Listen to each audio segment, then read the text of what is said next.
estar hoy aquí, una oportunidad muy interesante para ustedes, porque no siempre se puede contar con un profesional con el conocimiento y la trayectoria de Manuel en nuestra institución, digamos. Sobre todo porque Manuel vive lejos, entonces no lo podemos traer todos los días. Él es catedrático de cristalografía y mineralogía del Departamento de Geología y Geoquímica de la Universidad Autónoma de Madrid. Don Manuel ha sido autor y coautor de más de 20 libros, 31 capítulos de libros y más de 90 artículos científicos, eso es, entrevistas científicas indizadas, digamos. Sobre todo ha trabajado mineralogía, sedimentología, geoquímica de arcilla, génesis de minerales y rocas industriales, peloides, peloterapia, que es lo que estás haciendo vos, depósitos tsunamigénicos y aplicaciones de la geología en yacimientos paleontológicos y arqueológicos.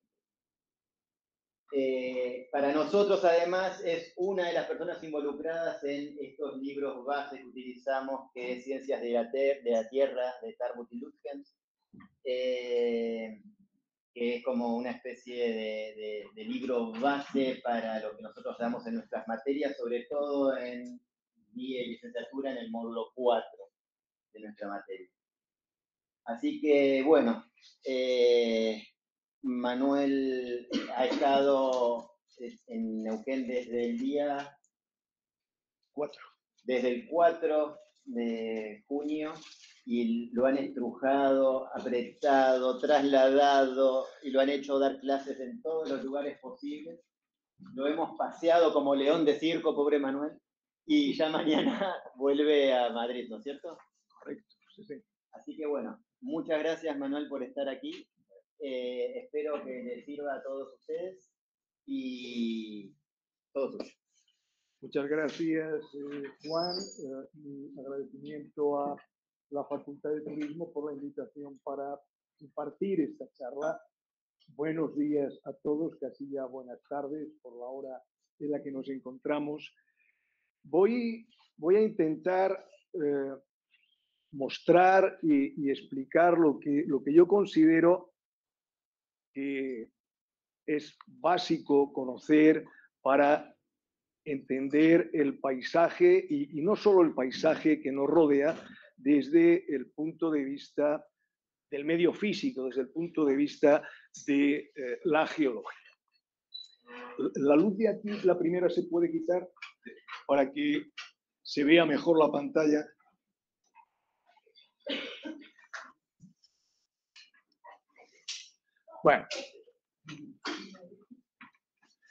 Bueno, lo primero que es obvio, lo primero que tenemos que entender es que la superficie de la Tierra, la superficie de nuestro planeta, no es lisa, no es una superficie lisa, sino que tiene una serie de elementos que configuran su relieve y que es lo que conocemos como topografía, es decir, zonas más elevadas, zonas más hundidas.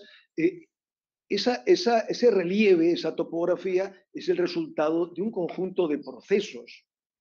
Unos de ellos son constructivos, otros de ellos son destructivos, que afectan tanto a las zonas continentales como a las zonas oceánicas, aunque, como vamos a ver, especialmente las zonas más afectadas son aquellas que quedan expuestas y, por lo tanto, predominantemente en las áreas continentales. La imagen es una imagen preciosa estamos viendo la cordillera, en este caso es la cordillera frontal. Detrás tendríamos la cordillera central y antes estaríamos en la precordillera. Bien. Es aquí donde está, ¿no? Sí. Bueno, bien, lo primero que nos preguntamos es un lugar del planeta, que es conocido por todo el mundo como el Gran Cañón del Colorado. ¿Por qué tiene interés el Gran Cañón del Colorado? ¿Cuál es el interés?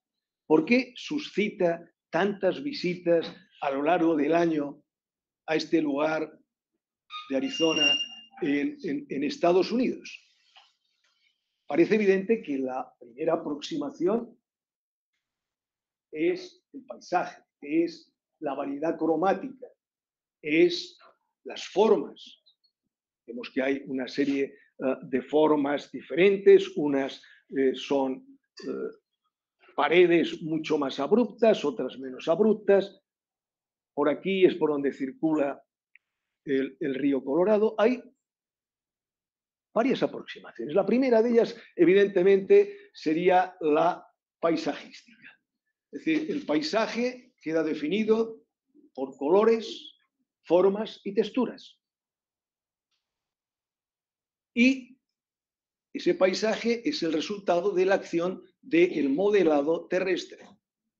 Ahora veremos qué entendemos y qué tipos podríamos diferenciar. Pero solamente tiene un interés paisajístico. No, tiene otro interés. Hay un segundo interés que es el interés por su historia. El Gran Cañón del Colorado está mostrando más de 1.000 millones de años de evolución de un planeta desde la parte más baja, donde tenemos conjunto de rocas metamórficas, que son los esquistos, por donde circula el río Colorado, toda una formación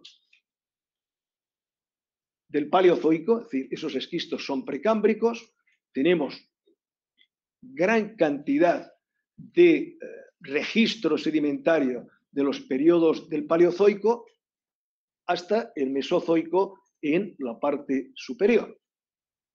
Todo eso en una zona en la que increíblemente, aunque uno no se lo crea, tiene otro encanto añadido. Es que la parte alta del Gran Cañón está a más de 3.000 metros de altura.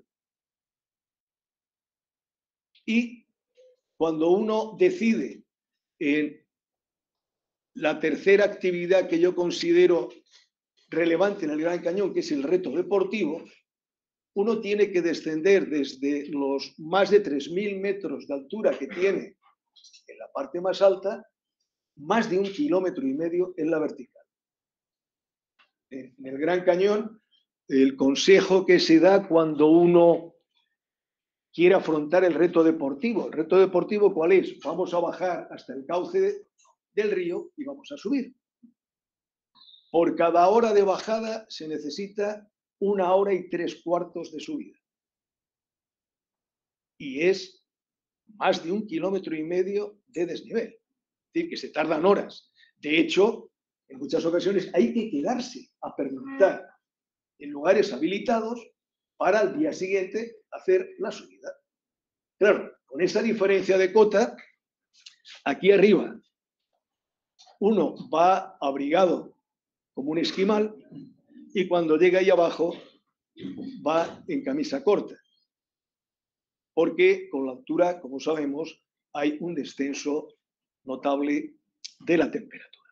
Por lo tanto, su historia, el paisaje y el reto deportivo son 3 elementos fundamentales que hacen que el Gran Cañón del Colorado tenga un gran atractivo turístico. A veces el interés es un interés meramente científico. Este paisaje que estamos viendo, paisaje que es muy frecuente en amplias regiones de Estados Unidos, lo que nos está mostrando son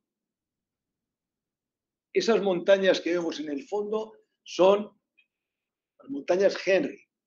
Es el primer lugar en el que se definió un tipo de intrusión magmática que conocemos como la colito, que es esta de aquí.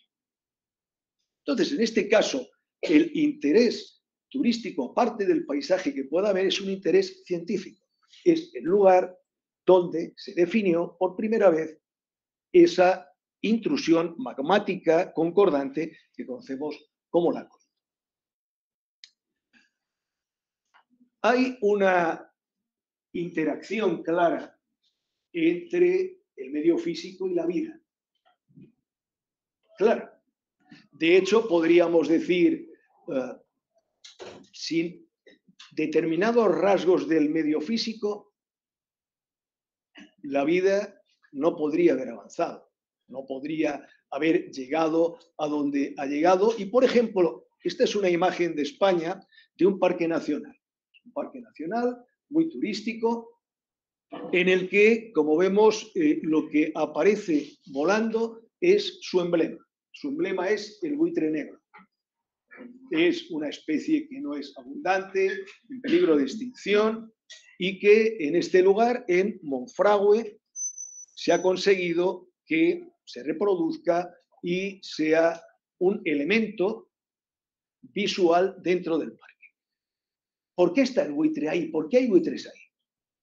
Y ello nos lleva al modelado, nos lleva a los materiales del medio físico. Es muy sencillo. Los buitres son animales muy grandes y muy pesados. El buitre puede tener una envergadura de más de 2 metros, 2 metros y medio. Bastante grande. Y muy pesado. Los buitres, si están en el suelo, les cuesta mucho trabajo despegar.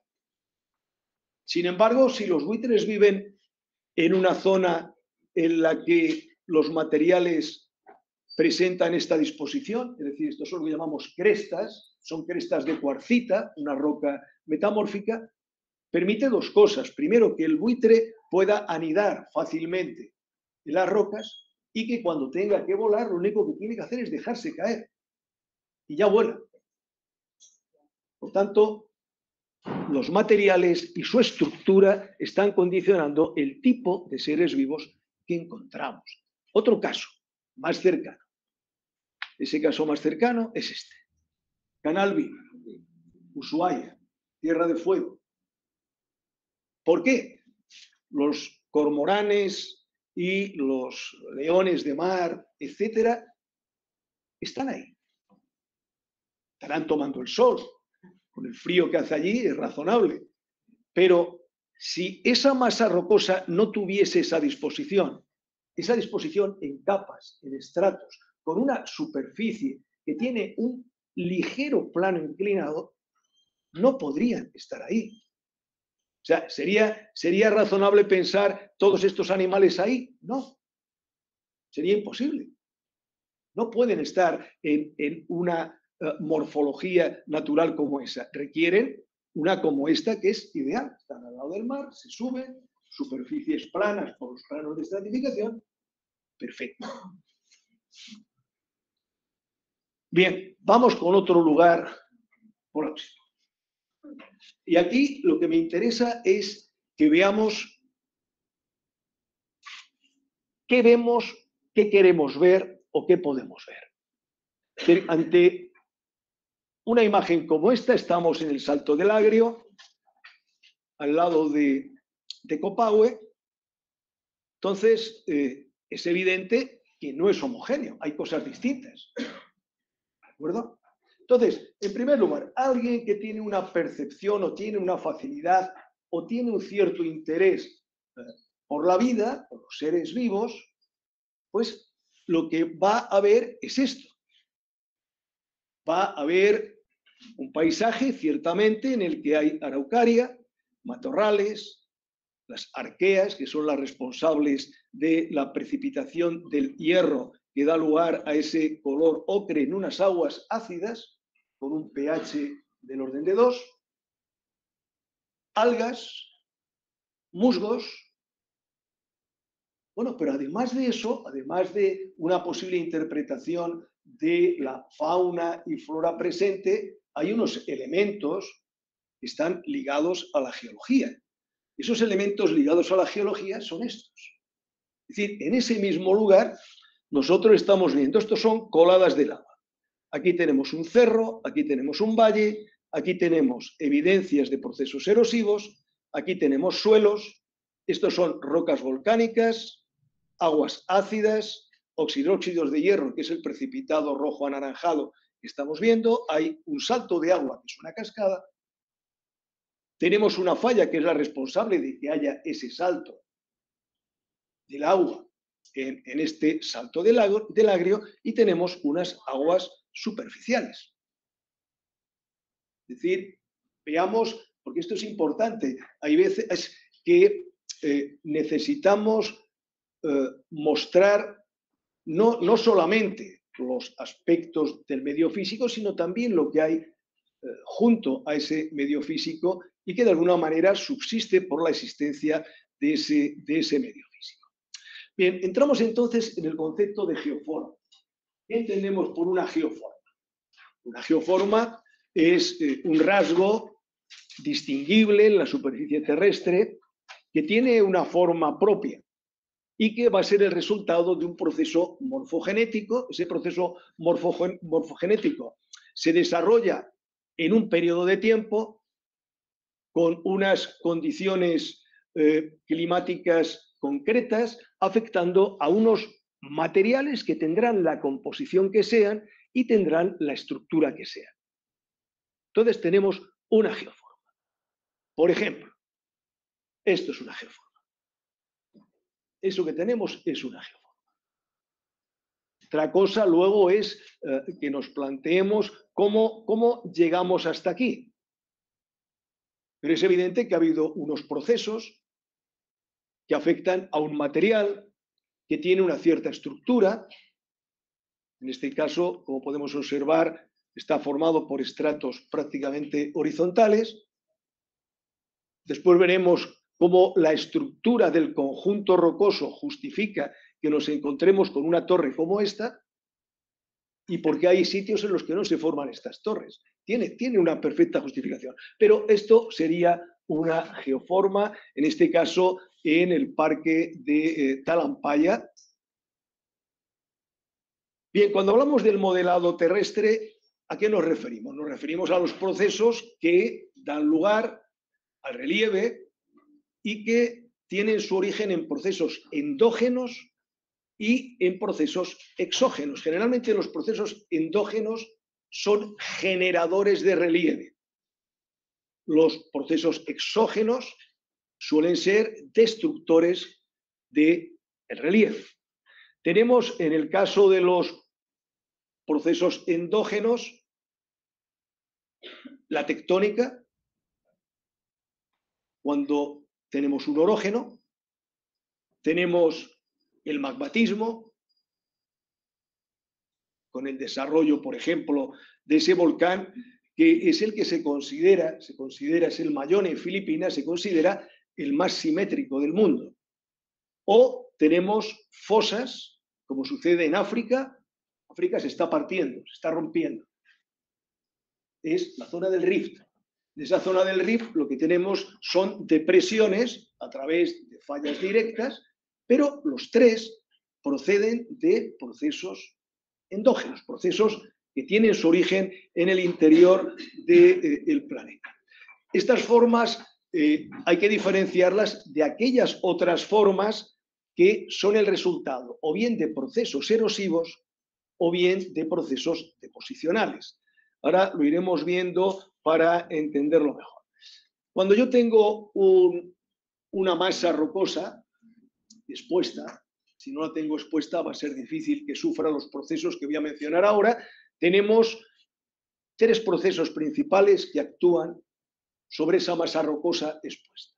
La meteorización, el transporte de masa, en la que interviene un agente, que además de agente erosivo es un agente de transporte, y la erosión, que a veces se utiliza de una forma muy general, pero realmente la erosión lo que hace referencia es al hueco que queda después de que yo me he llevado un material.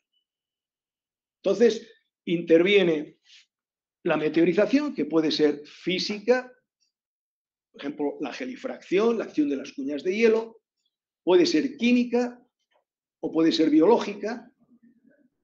Eso es fundamental. En el caso del agente que interviene en el transporte de masas, ¿qué tenemos? La gravedad, el agua, el hielo y el viento. La gravedad siempre va a estar presente.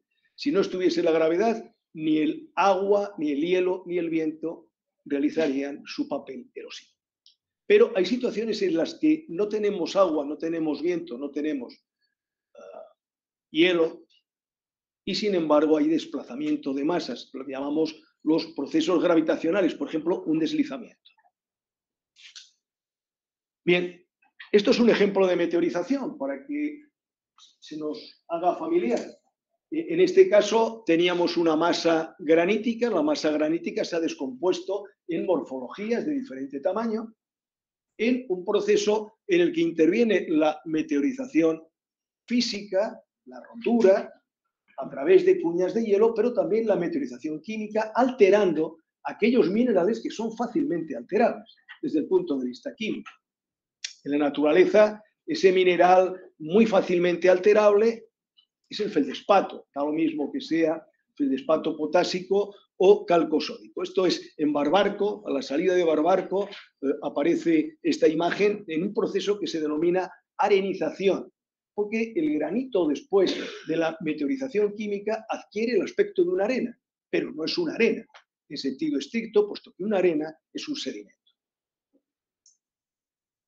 El transporte fluvial, en este caso, sería responsable, por lo tanto, el agua, de una acumulación de materiales. Evidentemente, si aquí tenemos una acumulación de materiales, como los que aparece en este frente, en una de las zonas próximas entre Barbarco y Manzano Amargo, lo que nos está evidenciando es que ha habido un material que ha sido transportado y después depositado, sedimentado en el lugar que estamos viendo.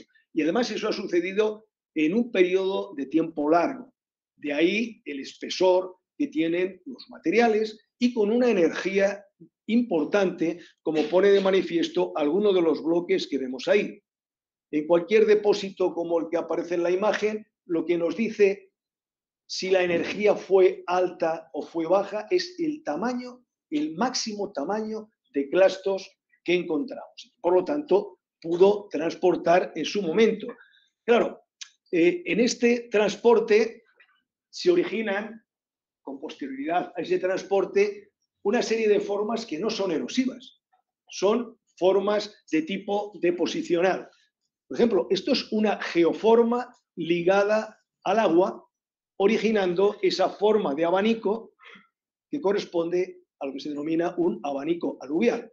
Es decir, el agua vino por este cauce con una gran energía en una zona de montaña, llegó de repente a una zona plana, una zona árida. ¿Qué es lo que tuvo que hacer? No tenía posibilidad de continuar, el cambio brusco de pendiente desaceleró todo el material que transportaba y lo sedimentó. El resultado es esta geoforma, el abanico aluvial, y después esta masa que vemos alrededor de color blanco es un encharcamiento, es una zona de encharcamiento que, si existen especies iónicas en el agua que transportaba todo ese sedimento, lo que va a dar lugar es a un lago salino, a lo que se llama un playa lake, que es un lago en el que al final, por las condiciones áridas, se seca y lo que queda es una masa blanca. Algo parecido a lo que pasa en algunos salares que encontramos aquí en Sudamérica, algo muy similar, cuando lo que interviene es el hielo también deja geoformas. Estos son lo que se llaman drumlins. Drumlins son morfologías interesantes porque cuando las encontramos nos dicen cuál era la dirección y sentido de la masa de hielo. Pero evidentemente no es el resultado, no, lo que estamos viendo no es un proceso erosivo, es un proceso deposicional. Y lo mismo sucede cuando en el caso del viento no actúa de forma erosiva, sino deposicional. Las geoformas que encontramos son las dunas y sobre las dunas esas rizaduras que son muy frecuentes, que serían 3 ejemplos de geoformas deposicionales, no erosivas. En el caso de la erosión, quizá este es un ejemplo bueno para que veamos el sentido de la erosión. Lo que estamos viendo es una zona de terrazas. Una zona de terrazas en un esquema es esto. Es decir, tenemos un sistema fluvial, el sistema fluvial hay un momento en el que el agua se desborda, origina una llanura de inundación y un tiempo después el cauce circula sobre esa llanura de inundación, erosionándola y generando otro cauce, otro valle, en el que va a generar en su momento, por desbordamiento, por inundación, otra llanura de inundación. El resultado son esas formas escalonadas que vemos ahí. Bueno, en la realidad eso se ve así. Estamos en esta zona, en Barreal, en San Juan. Entonces vemos perfectamente, esto es un nivel de terraza, y aquí es por donde circula el cauce actual. ¿Qué es la erosión aquí? Lo que no está. O sea, lo que falta de esta terraza y lo que falta de esta es la erosión. ¿De acuerdo? Este concepto es importante. Como es muy importante entender, en la naturaleza cada uno va a su aire. No. Muchas veces funcionan simultáneamente. La meteorización, el transporte y depósito, transporte de masas y la erosión. Lo hacen simultáneamente. Es decir, no es que uno tenga que esperarse a que el otro no. Y repito, erosiones, yo tenía algo aquí, se produce el proceso erosivo y es lo que no tengo, lo que ha desaparecido. Eso es la erosión. Bien, cuando hablamos de modelado, estamos hablando de modelado, hay unos factores. Es decir, ¿de qué depende que en un sitio encontremos unas geoformas o encontremos otras? ¿De qué va a depender? Entonces va a depender básicamente de la litología, de la estructura, del clima y de la dinámica litosférica. Dinámica litosférica hace referencia fundamentalmente a si estamos asociados a zonas con bordes convergentes o bordes divergentes, donde podamos tener el desarrollo de esas fosas, de esas zonas de rift, o podamos tener un orógeno o podamos tener actividad magmática que origina edificios volcánicos. Entonces tenemos la litología, la estructura, el clima y la dinámica litosférica. Bueno, en el caso de la litología no voy a entrar en ella, únicamente recordemos que en nuestra corteza, en la corteza terrestre, tenemos tres ambientes básicos de formación de las rocas, que son el ambiente magmático, a partir del cual vamos a obtener las rocas plutónicas o intrusivas, las rocas volcánicas o extrusivas. El otro ambiente de formación de rocas es el ambiente sedimentario. Y el tercer ambiente que tenemos es el ambiente metamórfico, donde juega un papel importante la presión y la temperatura. ¿Por qué lo llamamos ciclo? Porque se cierra. Es decir, si yo comienzo con un material volcánico, ese material volcánico sufre los procesos de meteorización, transporte y por lo tanto erosión, depósito, después de que se ha sedimentado, se convierte en una roca durante lo que llamamos diagénesis, el proceso de enterramiento, después esa roca que se ha enterrado alcanza una presión y temperatura en el que entra dentro del campo del metamorfismo y lo que era una roca sedimentaria se convierte en una roca metamórfica. Si sigue aumentando la temperatura, llega un momento en que esa roca metamórfica, o la que sea, se empieza a fundir. Si se empieza a fundir, al final va a dar un magma. Volvemos otra vez a las rocas magmáticas al principio. Esto ha sucedido en nuestro planeta, esta renovación de rocas ha sucedido durante millones y millones de años. Bien, hay ejemplos de zonas en las que las rocas condicionan algunas morfologías muy particulares. Por ejemplo, lo que estamos viendo es Sheep Rock en Estados Unidos. Fue un antiguo volcán que fue erosionado porque los materiales eran blanditos, excepto que era lo que no era blandito, la chimenea por la que salía el magma, que es lo que después de un proceso erosivo ha quedado. El ambiente magmático es muy variado, tiene una gran cantidad de procesos que pueden conducir a geoformas interesantes y fácilmente reconocibles, tanto en activo, por ejemplo, los volcanes actuales, que pueden estar en actividad, como cuando dejan de ser activos, desaparecen y actúa la erosión. En ese caso vamos a encontrarnos con formas que podemos reconocer y que son el resultado de un proceso magmático que genera unas geoformas iniciales, genéticas, que después va a dar lugar a otras geoformas una vez que se producen los efectos de la erosión. Con respecto a la estructura, cuando me refiero a la estructura, quiero decir que los materiales puedan presentar orientaciones definidas. El caso más sencillo es que tengamos materiales que se presenten horizontales o materiales que se presenten deformados y que esa deformación puede ser por pliegues o por fallas. Por ejemplo, tenemos aquí no ha habido deformación si tenemos un esfuerzo compresivo y aquí el símil es el acordeón.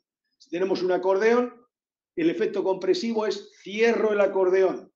Si yo cierro el acordeón, el resultado puede ser, por un lado, en el efecto compresivo se puede generar un pliegue si el comportamiento de los materiales es dúctil, o se puede generar una fractura si el comportamiento de los materiales es frágil.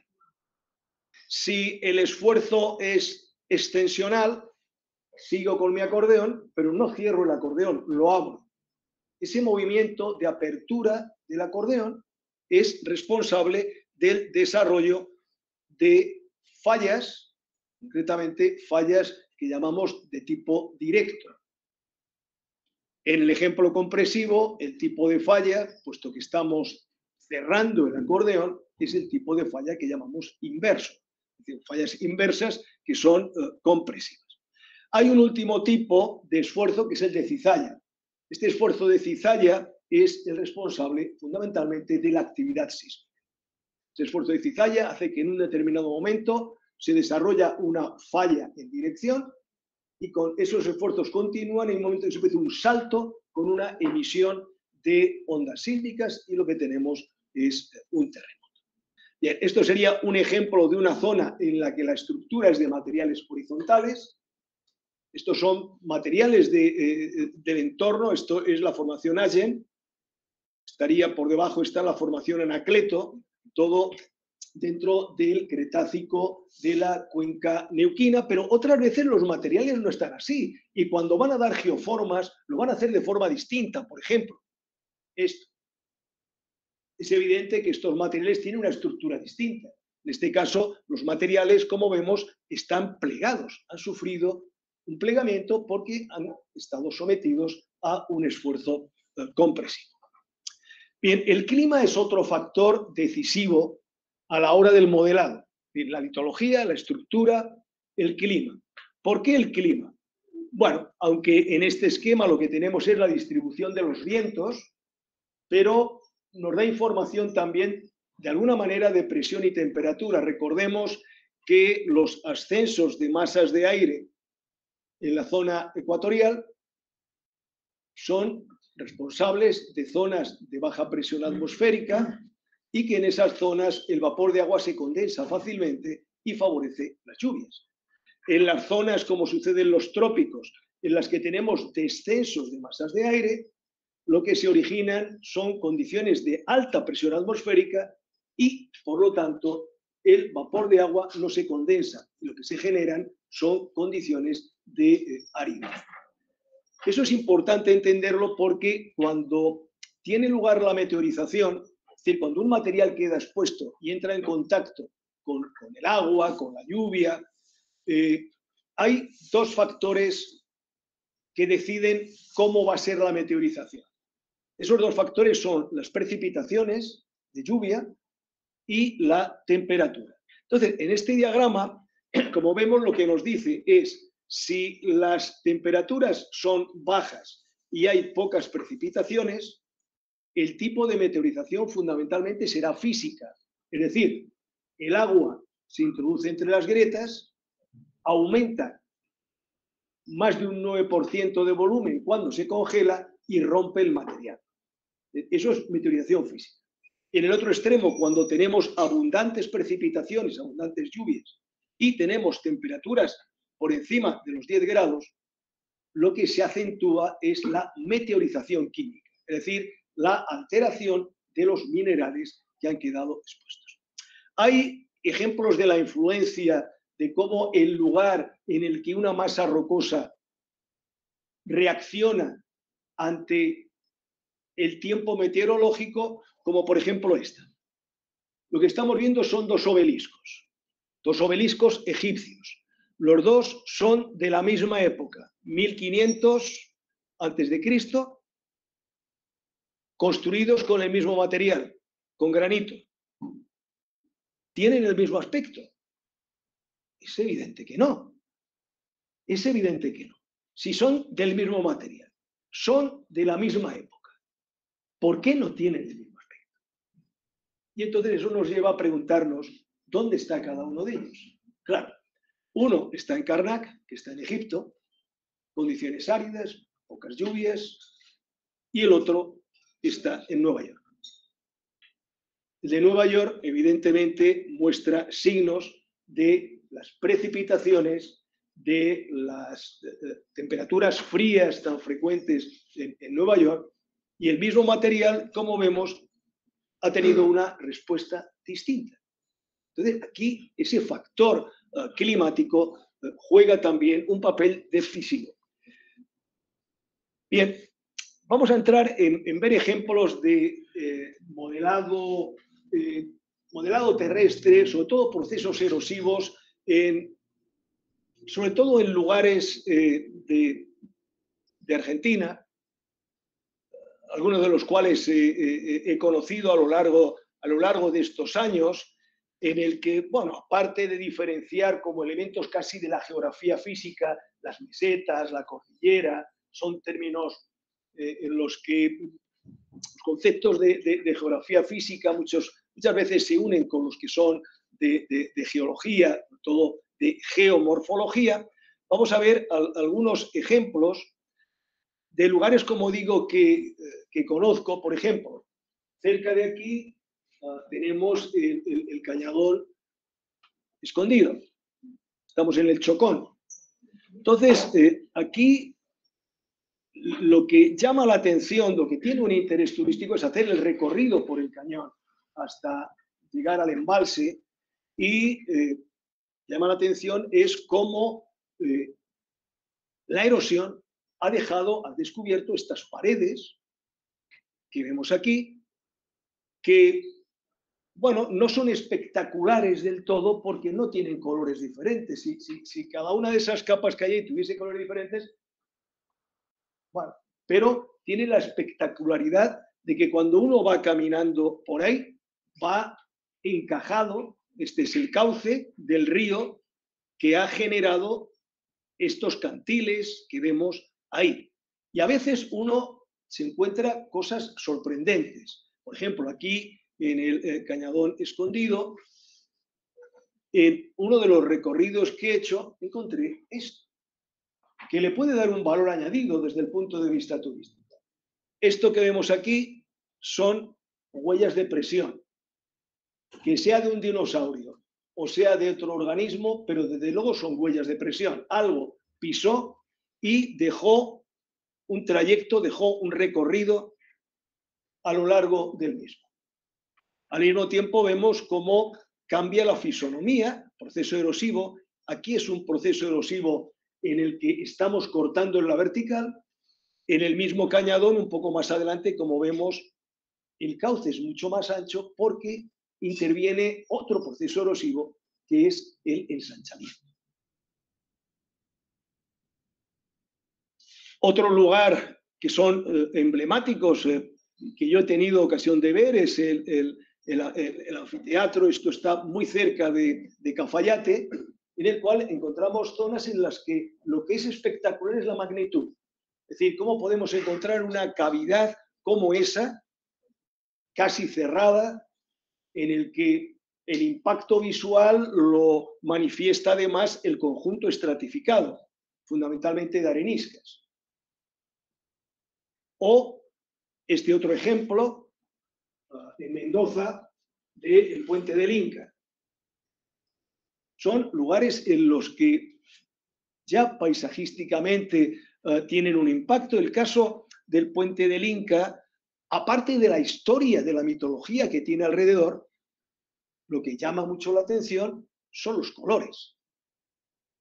Esos colores, siempre que veamos esos colores amarillos, anaranjados o rojizos, evidencian la presencia de hierro férrico. Siempre hierro férrico. Puede ser hierro férrico anhidro, sin agua, como es hematites, o puede ser hierro férrico hidratado, como sucede con la goetita o ese material genérico que a veces se utiliza el término de limonita. Bueno, evidentemente es una zona que sabemos que tiene un interés turístico por el impacto que causa, repito, la existencia de ese puente y luego la historia que se cuenta alrededor del mismo. Bien, otras veces no hay un efecto paisajístico. El ejemplo que vamos a ver ahora es, ¿ha habido un proceso erosivo? Sí, estoy viendo una geoforma que son estos materiales con lo que en geología llamamos buzamiento. Buzamiento es la inclinación de la capa, la inclinación de una capa con respecto a un plano horizontal. La erosión ha actuado aquí, pero bueno, en esta zona que es en Coronel Moldes, también en Salta, es una zona en la que un corte como ese lo vemos cada vez que damos la vuelta con el coche por las curvas, aparece un frente como ese. Sin embargo, puede tener una singularidad. La singularidad aquí no es tanto paisajística como de otro tipo. Esa singularidad es lo que señalo. Estoy señalando esas morfologías que vemos ahí, que están dentro del conjunto de materiales.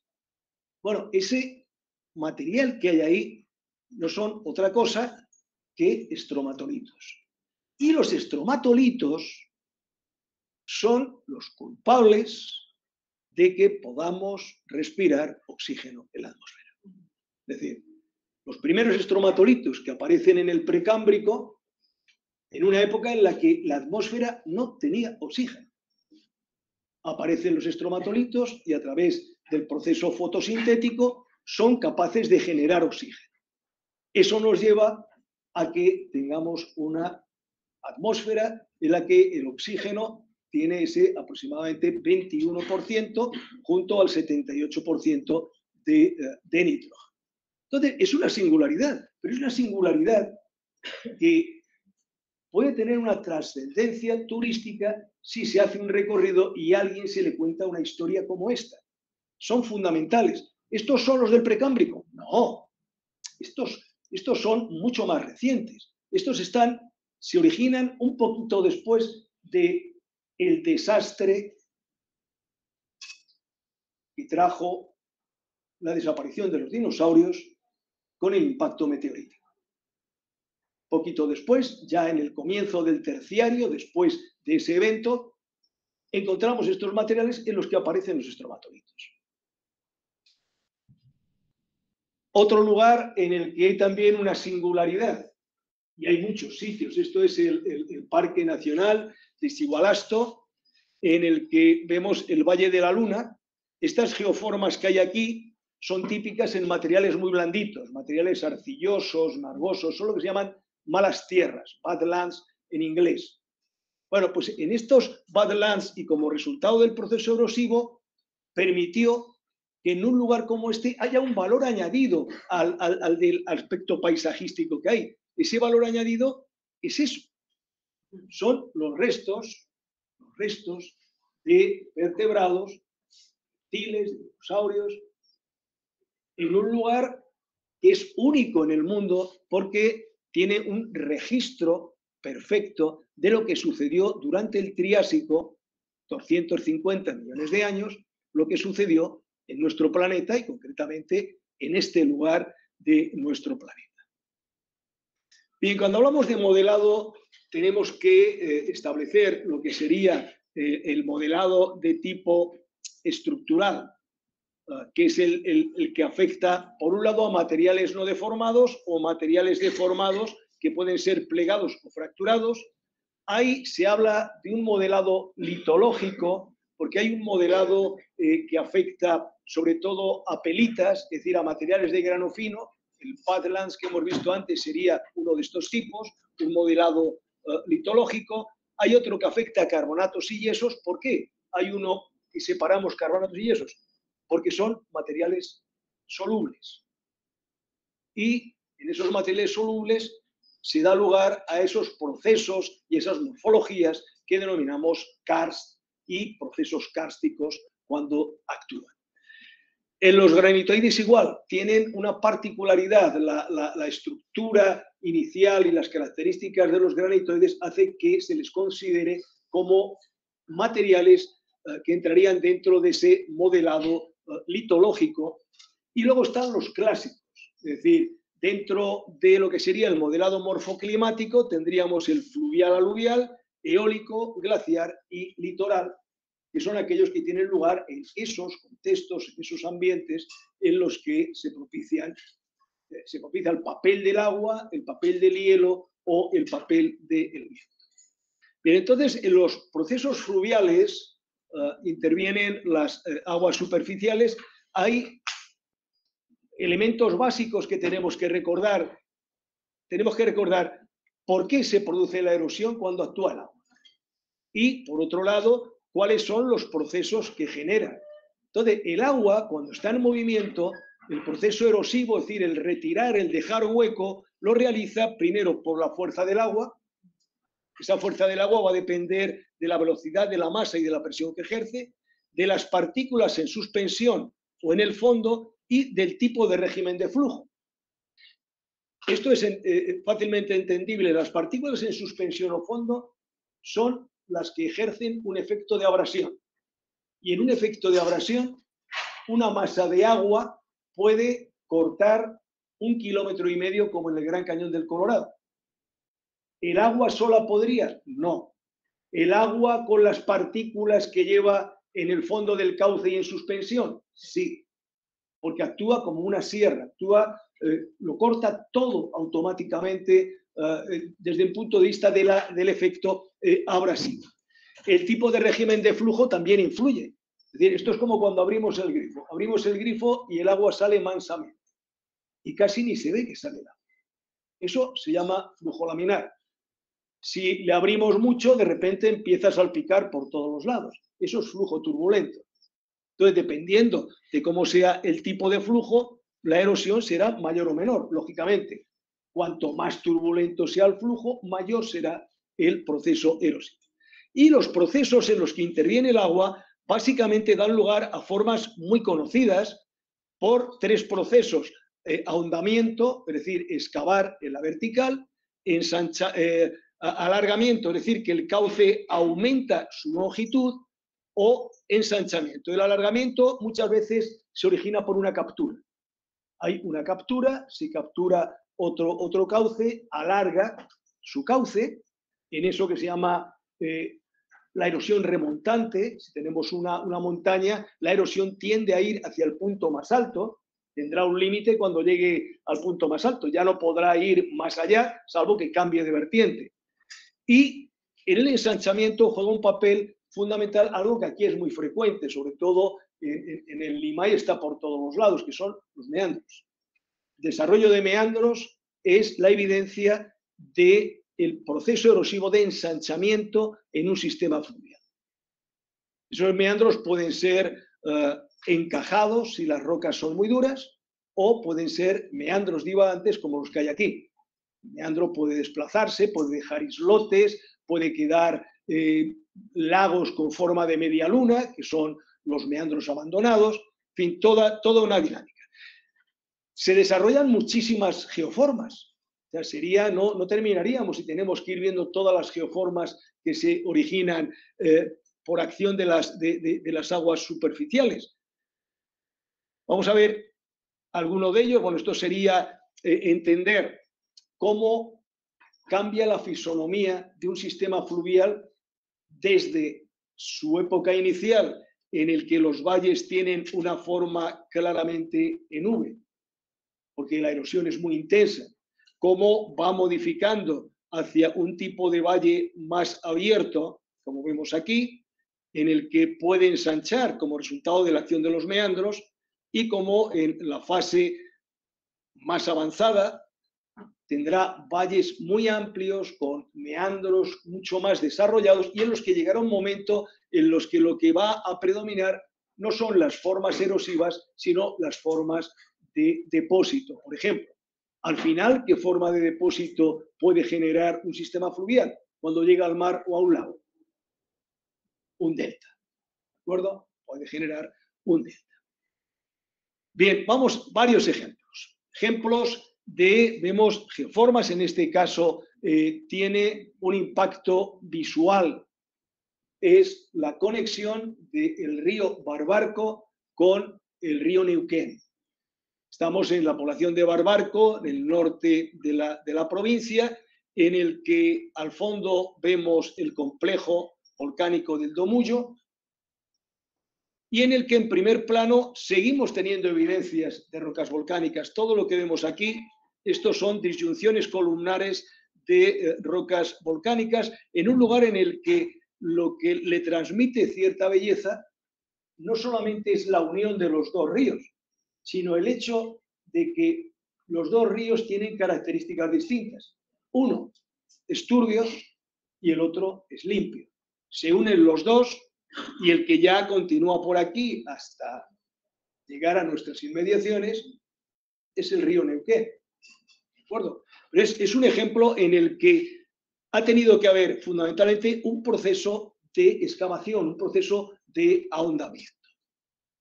Bien, en otros casos, también en la misma zona, tenemos geoformas como este salto de agua.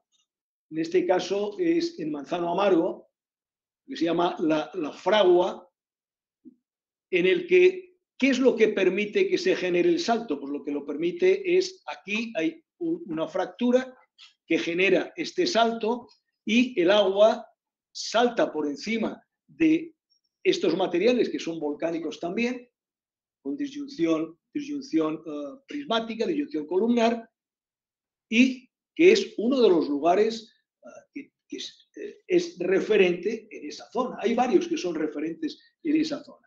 Este es otro de ellos. Estos son los bolillos. Los bolillos tienen una historia compleja, siendo el espectador principal el volcán Domullo. Entonces podemos ver estos materiales que quedan ahí, como si estuviesen haciendo una procesión, que son rocas volcánicas piroclásticas. Es decir, tenemos que diferenciar entre lo que son coladas de lava, como aquellas que se ven al fondo, coladas lávicas y depósitos piroclásticos. Lo que pasa es que aquí uno tiene que asumir algo que a veces cuesta mucho trabajo entender. Es decir, en su momento esto no existía, este valle no existía, esto estaba todo unido, todo unido. Comienza a actuar la erosión. Y la erosión, pues a veces tiene pequeñas manías. Entonces, no siempre erosiona, no siempre afecta igual a todos los materiales. Hay materiales que se ven más afectados que otros. Es lo que se llama la erosión diferencial. Entonces, todos los materiales del entorno de esta especie de procesión de rocas vulcanoclásticas que vemos se erosionó, materiales más fácilmente erosionables, y lo que quedó al descubierto es lo que vemos.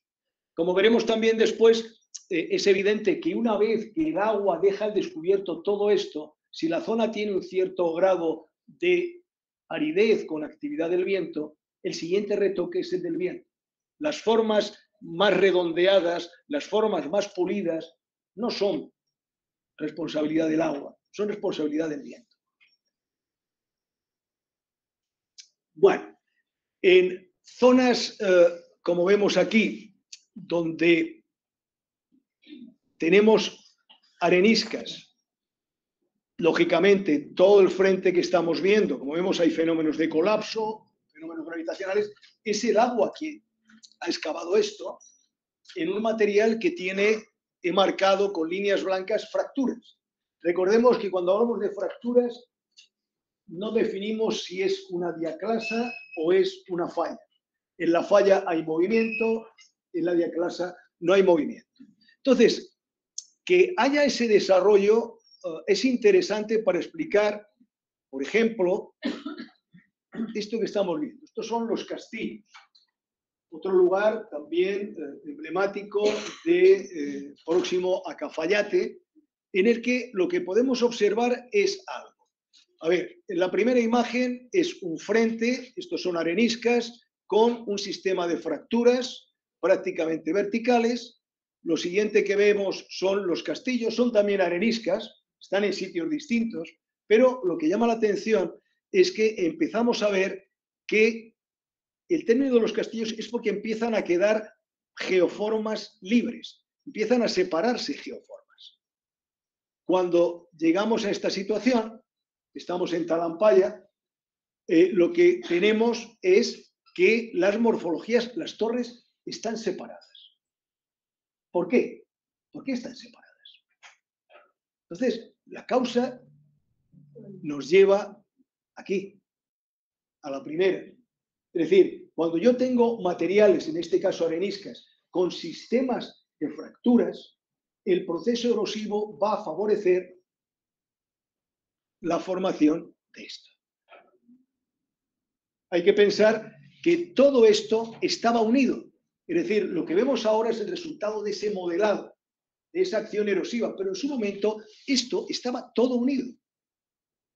Ha sido el proceso erosivo el que ha dejado al descubierto estos materiales y la separación de esa especie de torres, el culpable es la fracturación. Si los materiales no hubiesen estado fracturados, no tendríamos esas torres.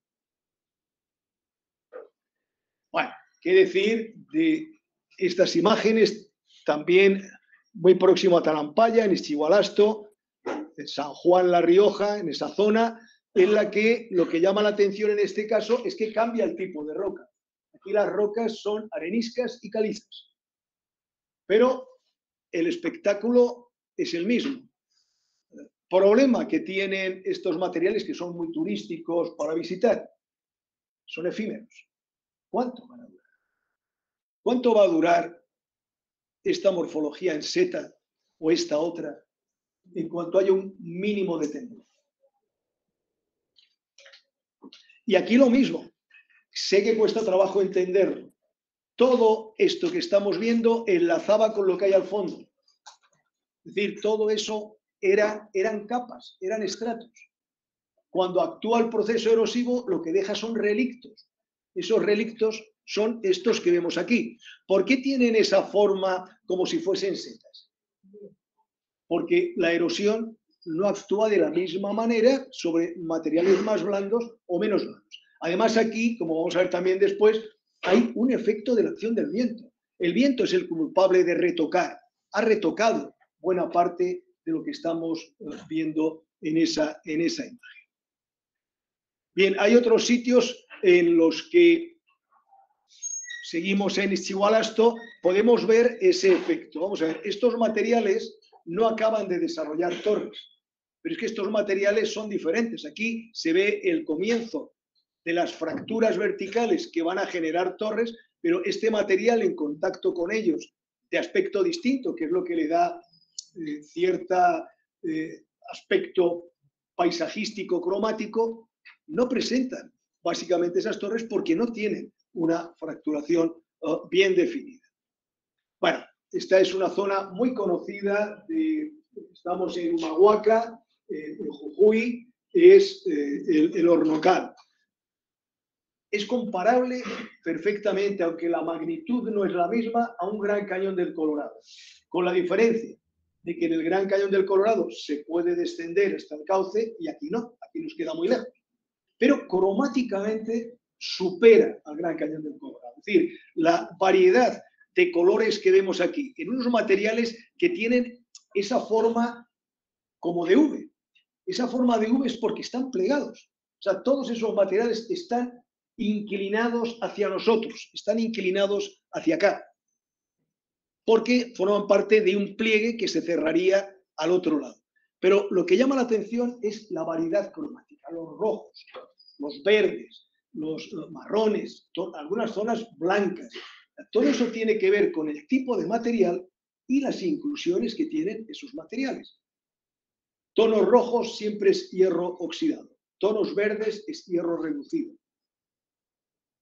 Entonces, es un lugar espectacular para visitar y que, como digo, claro, está muy inaccesible, no se llega fácilmente, no tiene un trail, no tiene un recorrido claro que esté bien preparado para hacer un recorrido para verlo, pero es un lugar, desde el punto de vista paisajístico, realmente espectacular. Las gargantas son muy frecuentes, el término garganta, cañón, es muy frecuente cuando actúa el agua. Cuando actúa el agua, aquí vemos que el fenómeno principal no es de ensanchamiento, sino de ahondamiento. El agua ha cortado desde la parte superior hasta la parte inferior. Posiblemente estas rocas tienen cierta dureza y no ha favorecido que aquí se desarrolle un cauce que genere meandros y por lo tanto lo ensanche. Cuando hablamos de las zonas glaciares, lo que va a actuar, lógicamente, es el hielo en estas zonas. ¿Cómo erosiona el hielo? El empuje directo de la masa de hielo, la erosión con los materiales englobados, que es la abrasión, igual que con el agua, el material transportado se va desgastando y luego actúa también la gelifracción. ¿Qué es la gelifracción? El proceso por el que el agua cambia de volumen cuando se congela. Y si cambia de volumen y está en una grieta, la grieta la va a abrir y la va a romper. Todo eso al final lo que da como resultado son procesos de arranque, de excavación del sustrato, la generación de lo que se llama harina de roca, que es un material de grano muy fino, y luego un conjunto de materiales que van transportados dentro de la masa de hielos o sobre la masa de hielo.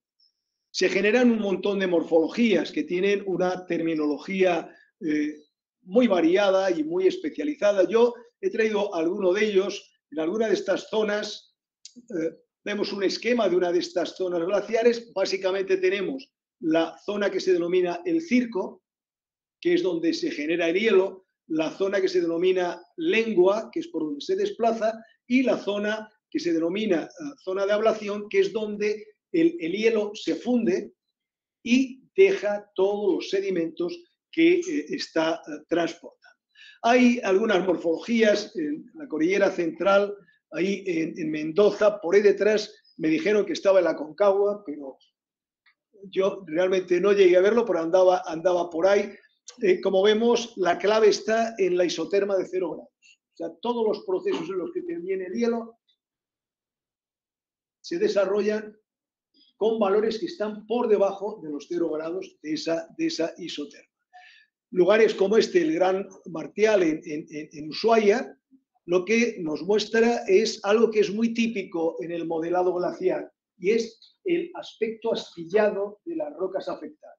Eso es muy frecuente. Empieza a haber ese aspecto astillado en los materiales, es algo muy frecuente durante el modelado en el que participa el hielo. Se generan formas como esta. Esta es una forma típica de la erosión glaciar. Es lo que se llama horn, H-O-R-N, y es el resultado de la acción de varios circos. Es decir, aquí cuando veíamos antes esta imagen, esta es la zona del circo, la lengua, la zona de ablación. En esta zona, ahí arriba, donde comienza, claro, si yo tengo una masa rocosa y se instala en este lado un circo, en este otro un circo y en el otro se instala un circo, el resultado es que la roca la va erosionando y lo que deja es una forma piramidal. Eso es lo que se llama un horn. Si solamente tenemos 2 circos, uno a cada lado, lo que se genera es una estructura muy apreciada por los escaladores, que son las aristas. Las aristas permiten conectar zonas en una distancia importante. En este caso, lo que estamos viendo fundamentalmente es este horn que aparece aquí en esa zona de Ushuaia. Zona en la que aparecen formas que no son estrictamente geológicas, pero que tienen que ver con el contexto, como son las turberas. Todo lo que estamos aquí viendo es un sistema de turberas en esos valles. Se originan valles en los que hay procesos de hidromorfismo, el agua juega un papel importante y se desarrollan las turberas como las que vemos o los lagos de origen posglaciar. Este sería la zona de Ushuaia también, la Laguna Esmeralda. Cuando tienen esta forma tan circular es que están muy ligados a las zonas de sobreexcavación del circo del glaciar. Otras veces, como sucede aquí, esto es Villa Pehueña, lo que estamos viendo son esos grandes lagos muy alargados, que lo que están siguiendo son antiguos valles glaciares. El valle glaciar desapareció y entonces lo que se originan son lagos como el que estamos viendo aquí. El tercer tipo sería los modelados del viento. El viento, los mecanismos de erosión básicamente son, por un lado, la deflación. ¿Qué es la deflación? El viento levanta del suelo las partículas más finas. Las gruesas, ¿por qué no? Porque no tiene fuerza para levantarlas. Entonces se lleva las partículas más finas. El resultado es que hay zonas en las que concentra los constituyentes más gruesos. El otro proceso que tenemos es la abrasión, es decir, el viento transporta partículas de diferente tamaño y esas partículas, cuando chocan con una roca, ejercen un pulido, es decir, un efecto de abrasión. Y el tercero sería la atrición, que es esas partículas que actúan como proyectiles y chocan contra la superficie, se rompen a su vez, y eso también se considera como uno de los procesos erosivos. La distribución de zonas en las que el viento actúa de forma manifiesta suelen estar muy asociadas a las zonas de los trópicos, pero también en zonas en las que se produce lo que se denominan zonas de sombra pluviométrica, zonas en las que no llega el vapor de agua porque hay una cordillera, que la vertiente que da hacia el mar se queda con el agua que precipita y al otro lado de la cordillera no llega. Entonces, generalmente es en estas zonas áridas en las que el viento juega un papel fundamental. Vemos ahí lo que sería el fenómeno de deflación.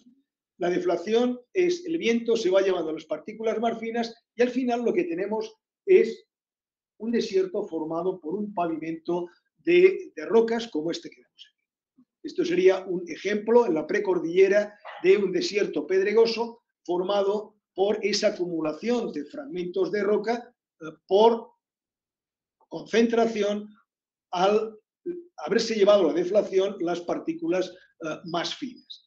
A veces se originan morfologías como estas. Esto es en Ischigualasto. Evidentemente esto tiene todo el aspecto de que es artificial.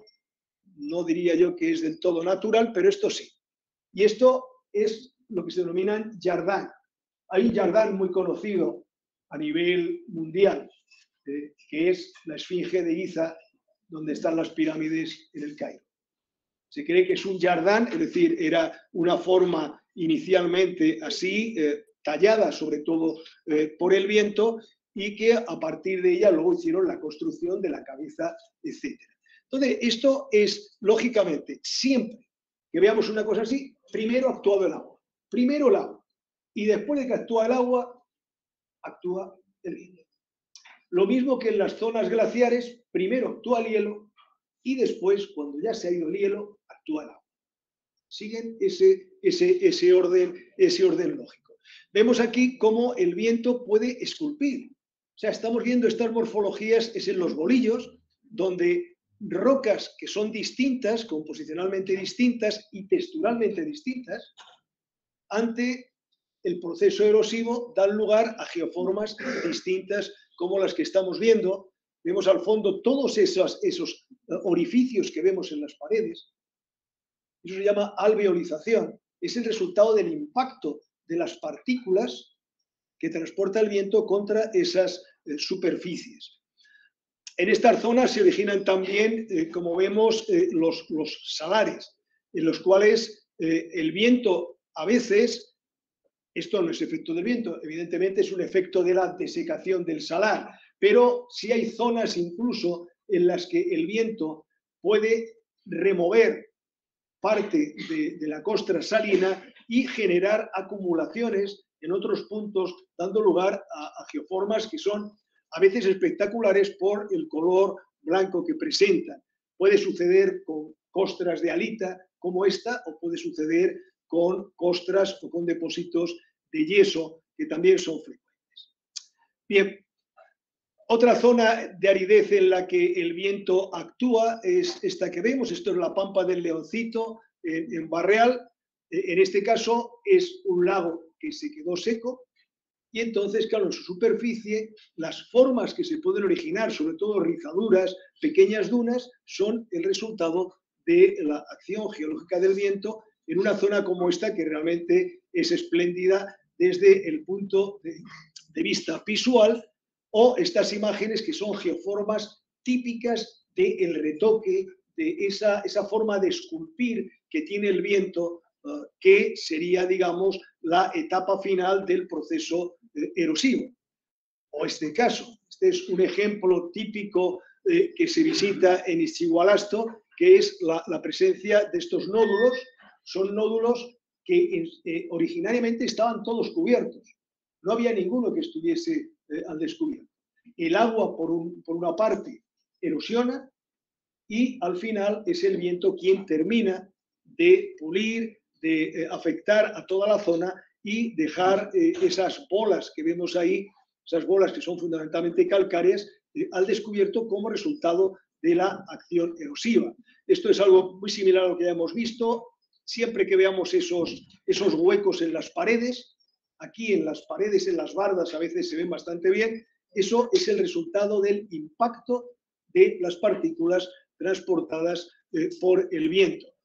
A veces tenemos, como vemos, formaciones complejas y hay geoformas distintas, la del fondo, la que tenemos en el segundo plano y la que tenemos en primer plano, son estas setas. Muchas veces la pregunta es ¿por qué tienen forma de seta? Entonces, la forma de seta es por dos razones. Primero, porque la litología es distinta, la roca es distinta, y segundo, porque cuando actúa el viento tiene un límite de altura. El límite no puede muchas veces subir mucho, salvo que tengamos una tempestad. Si hay una tempestad de arena, sí, pero si no, tiene un límite. El viento no puede levantar cualquier tamaño de partícula a la altura que quiera. Y eso favorece el desarrollo de las setas. Bueno, todo esto al final lo que va a dar lugar es a lo que podemos denominar geositios, que son lugares de interés geológico que va, lógicamente, a pertenecer al patrimonio geológico de una región. Y un geositio es una zona en la que podemos tener diversos tipos de geoformas. ¿De Entonces, de lo que hemos visto, un geositio podría ser Talampaya, Ischigualasto sería un geositio claro, pero habría muchos. Este país es muy extenso, tiene muchísimos lugares en los que se pueden establecer gran cantidad de geositios. El único requisito a la larga es que hay que seleccionar cuáles son los realmente más interesantes y los que pueden tener un mayor impacto desde el punto de vista turístico. Ya voy terminando. Solamente decir que desde el punto de vista de todo lo que hemos estado viendo, hay que tener en cuenta, por un lado, la importancia desde el punto de vista turístico de los paisajes. Estamos en Potrerillos, en Mendoza, tenemos la cordillera detrás y en primer plano unos materiales que son mucho más recientes, que forman esta geoforma, este cerrito que vemos ahí, que no tiene nada que ver ni composicionalmente ni en edad con la cordillera que tiene detrás, pero que genera un efecto interesante. Y luego las singularidades. Las singularidades como la que vamos a ver. La singularidad que vemos ahora es una singularidad en la precordillera. ¿Qué tiene de particular esta singularidad? Está mostrando algo que no siempre se ve muy bien, que es que en algún momento la cordillera sufrió un efecto compresivo. El efecto compresivo lo que genera es una falla inversa como la que estamos viendo. Este material es este material ascendido por el plano de falla hasta aquí y pone de manifiesto lo que sería una singularidad didáctica, porque serviría para enseñar algo que no siempre se ve de una forma tan nítida y tan perfecta. Ese sería el esquema de cómo es una falla inversa, como lo que hemos visto. Y ya para finalizar, quizá como consideraciones finales, los criterios a los que yo me refería en el título van a depender ¿de qué? De las características del geositio, de las características del lugar que va a tener ese interés turístico. Se debe explicar básicamente elementos del paisaje. una aproximación a por qué de los colores, a por qué de las formas y al porqué a veces también de las texturas, en zonas en las que hay materiales distintos con estructuras diferentes y de forma local no debemos de olvidar esas singularidades a las que yo hacía referencia, que a veces pueden incluso representar desde el punto de vista turístico más interés que el paisajístico. Lo ideal es cuando tenemos las dos, cuando podemos tener una zona con un interés paisajístico y además tiene singularidades de tipo didáctico, científico, unas veces suelen ser geológicas, otras veces paleontológicas. Y ya no me dilato más, creo que ha sido bastante tiempo, con esta imagen de unos materiales que son fabulosos a nivel mundial, son los esquistos verdes de la bahía de La Pattaya en Ushuaia. Son unos materiales, estos esquistos verdes, excepcionales en ese punto. Sería una singularidad. Ese punto es una singularidad. No tiene un paisaje maravilloso, pero tiene una singularidad, que es la presencia de esos materiales que no se encuentran con facilidad a nivel mundial.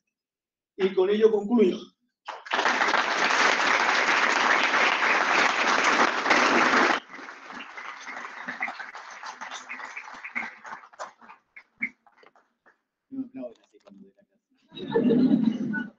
No va a quedar así.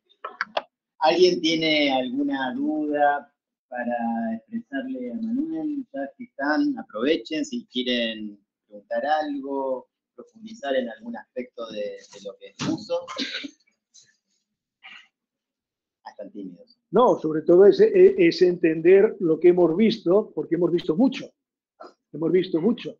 Entonces, salvo que haya alguna cuestión que realmente plantee una duda o una curiosidad, yo creo que ha quedado todo lo suficientemente expuesto como para, si esto lo entendemos, y yo creo que sí, es ver el potencial que hay. Es decir, en una facultad de turismo, en una nación como esta, el potencial es enorme. Porque en otros lugares del planeta el potencial incluye un potencial por haber tenido una historia en el pasado más larga, de conjuntos de civilizaciones que pasan. Aquí eso es un poco más limitado, pero sin embargo la naturaleza es excepcional. Es excepcional. Entonces, entiendo que una facultad de turismo, las personas que salgan con su título de turismo, tienen que estar encantados de poder trabajar en un lugar como este. No se van a encontrar muchos más sitios por ahí fuera. Hay siempre lugares excepcionales, con alguna cosa excepcional, pero aquí está todo, hay todo en esta hermosa nación. Lo importante que nos tiene que quedar de esta charla y de los contenidos que trabajamos en nuestras materias es para algunos esta excepcionalidad y esta posibilidad que nos brindan los elementos y los indicadores que vemos en la naturaleza de contar una historia, de explicar la unicidad que tienen los paisajes, de poder explicar los procesos que le dieron origen, que cuando uno se pone a pensar en los tiempos geológicos implican un esfuerzo altísimo.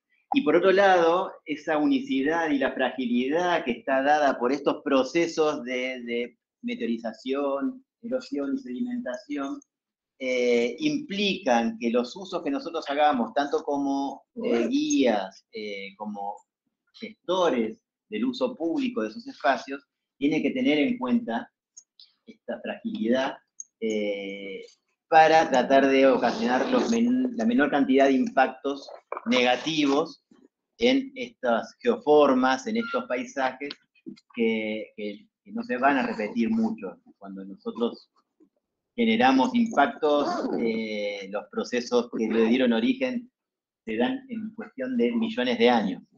Así que, bueno. Pues nada, encantado de estar aquí y la próxima vez todos ya titulados.